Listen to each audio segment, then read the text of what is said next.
Hello guys, today I'll be teaching other trigonometric ratios apart from sine, cosine, and tangent.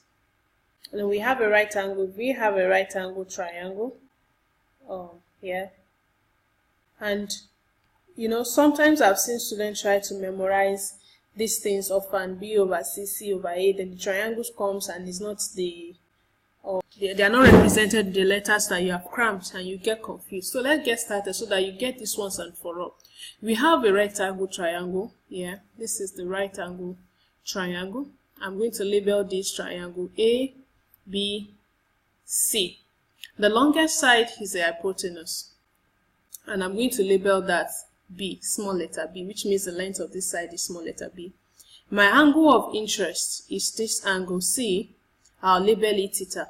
The side opposite this angle of interest is the opposite, and I'll label this small letter c. The length of this side is small letter c, and the angle next to the side next to the angle is the adjacent, and I'll label that small letter a. So what's the relationship?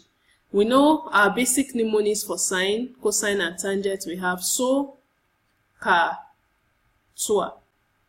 What this depicts is sine theta equals to opposite over hypotenuse, which is c over b, and a cos theta equals to adjacent over hypotenuse. Adjacent is a and hypotenuse is b, and our tan theta equals to opposite over adjacent. That's the opposite c over adjacent.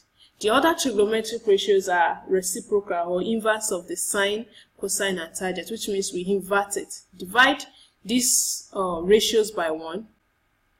And 1 divided by this ratio rather will give us their reciprocal, which gives us another group. The reciprocal of sine theta, that's 1 over sine theta, is called the cosecant. And that will be, we can write it as cosec. Cosec theta will be equal to 1 divided by our sine theta is c over b, that's opposite over hypotenuse, c over b. By inversion, this is saying 1 multiplied by b over c, and our answer is going to be c over b, which means b over c. B is hypotenuse, c is opposite. That means cosec is actually hypotenuse all over opposite. You can see is the inverse of what we have as sine theta. So likewise, secant is 1 over cos theta, 1 over cos theta, which will be equals to, that's 1 divided by a over b, which equals to b over a. So b is hypotenuse and a is adjacent. So it is hypotenuse over adjacent instead of adjacent over hypotenuse. Same way also, we have our cotangent theta, cotangent of theta, to be equals to 1 over tan theta. If we do that, we have a all over c. A is adjacent, c is opposite, so it's adjacent over hypotenuse, or adjacent over opposite instead of opposite over adjacent. So you don't really need to cram all of this. Get the logic and settle down and try to get what the relationships between all of these are. So a quick recap. So katua, sine is opposite over adjacent over hypotenuse. The inverse is hypotenuse over opposite, which is cosecant.